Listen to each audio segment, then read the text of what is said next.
You've got a friend in me. You got a friend in me. Toy Story. The one that started it all for Pixar. In fact, I'd argue Toy Story started it all for animation. Honestly, probably for all of movies. I don't remember a movie before Toy Story. I remember plenty of movies after Toy Story. Toy Stories 2, 3, and 4 to name a few. All jokes aside, Toy Story didn't really rub me the right way as a kid. I never outright hated it or anything like that, but I was more into cool boy things like Transformers and RC monster trucks. However, my family had all of the Disney Renaissance and Pixar classics on VHS and would put them on whenever they didn't feel like hiring a babysitter. Our movie starts with an opening shot of a young boy, who we later find to be named Andy, playing with his toys. This scene gives a pretty good introduction to not only the tone of the movie to come, but also the fact that Woody is going to be our protagonist. Now, most of the time I have no problem with an unlikable main character, but Woody is perhaps my least favorite leading man in any movie I've ever seen. Now, of course, there's nothing inherently wrong with him at the start of the movie, and I think Tom Hanks is the absolute perfect voice for the part, but I'm willing and able to back this deep-rooted hatred throughout the 4-part marathon to come. Exactly 4 minutes and 20 seconds in, which I only bring up because haha marijuana, we get our first toys come to life scene. And I absolutely adore this scene from the bottom of my heart. It gives all of these household toys human characteristics, as well as giving them, you know, character, which later Pixar movies definitely struggle with.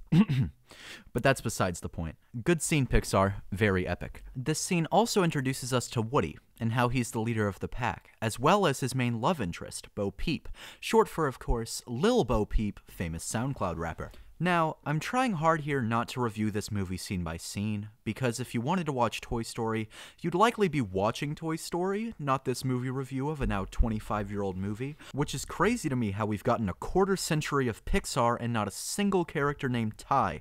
Kind of a wasted opportunity if you ask me, but I digress. Oh yeah. Speaking of not going scene by scene, our next scene where the army men go down and infiltrate Andy's birthday party is probably my favorite scene in this whole quartet.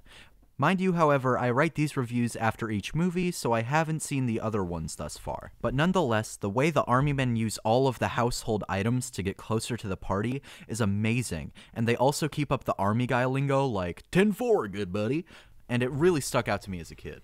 After the party, we meet Buzz Lightyear, who is going to be the main antagonist to Woody for the next good bit of the movie. Because not only is Buzz Andy's new favorite toy, which is what made Woody the leader of the pack in the first place, he's also convinced that he is not a toy, so he comes off as arrogant and cocky through Woody's eyes. I'm going to sidetrack from the actual movie for a second to just compliment Pixar on the creativity and heart poured into this film. It's a near perfectly paced masterpiece that, in the grand scheme of things, started a wonderful 25-year run for Pixar, with a couple of misses here and there for sure, but anyway, back to Toy That Talk. Later on in the scene, we get our iconic lines spoken by toddlers and snot-nosed kids everywhere. To infinity and beyond! To Infinity and Beyond is actually iconic, and I'd be lying if I said I wasn't one of the aforementioned snot-nosed kids. A bit later, we get the inarguable best song in the whole movie, and if you say otherwise, you haven't listened to good music.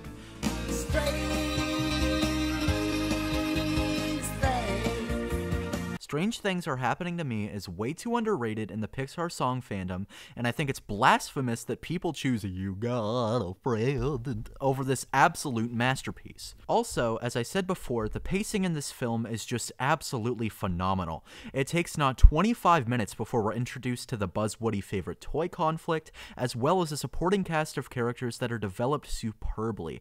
From the end of the first act, we already have an emotional connection to the cast, and that is an extremely hard thing to do, especially in a movie that's meant to just be all laughs. Of course, that's not to say the laughs aren't there. I appreciate the fact that Pixar chose not to go for entirely childish, brain-dead armpit fart cop-outs for laughs, and instead decided to put in some jokes that the whole family could laugh at, not just the children. And I feel like Pixar movies are so successful because they don't try to just appeal to the children. They put something on screen that parents can laugh at and enjoy as well, and other animation studios such as Illumination just haven't really cracked that code in my opinion.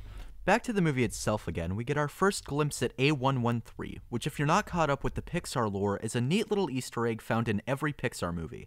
For context, the co-founder of Pixar, John Lasseter, attended an animation class at the California Institute of the Arts, the number of which classroom of course being the aforementioned A113.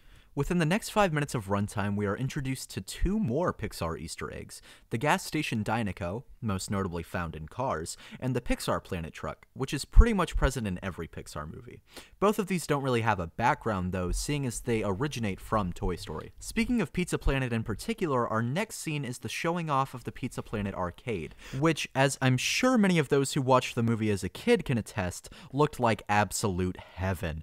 A huge arcade with pizza, soda, and games with epileptic shock-inducing flashing lights, every child's dream. Getting into Act 2, and don't worry, we're going to pick up the pace a bit here, Sid, the devil child that lives right next door to Andy, kidnaps our 2 protagonists, and we finally get a glimpse of them coming together and working out a cooperative plan to get out of Sid's house. We're also introduced to the first good moral that Pixar puts on screen, which is don't judge a book by its cover. For context, there's this scene full of janky toys with disgruntled limbs and ugly appearances, and Woody, the bigot he is, acts scared of them. In the end, they end up helping Buzz and Woody out of their bind and get them to safety. I feel as though now is a good time to bring up the instances of which Woody shows himself as a psychopathic narcissist, as there's no real natural place within the review to explain it.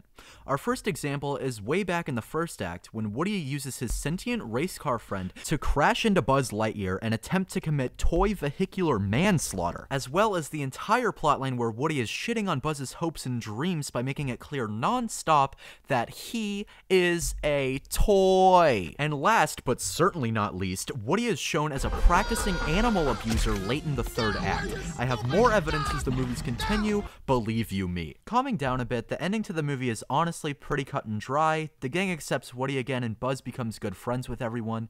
They all come back together for a classic fairy tale ending, but that's not to say it doesn't leave audiences with a lasting good feeling, which is really essential in a family movie of this style, especially earlier on. Like, you could have a sort of sad ending in a family movie these days, but back when family movies were just starting, you kinda just wanted to sit there and be happy. And there's nothing wrong with that. You can definitely tell that Toy Story was Pixar's passion project, and you can really see it in the execution and amount of time that went into the final product. It's honestly one of the most rewatchable movies out of the franchise, which is really saying something seeing the movies it's put up against.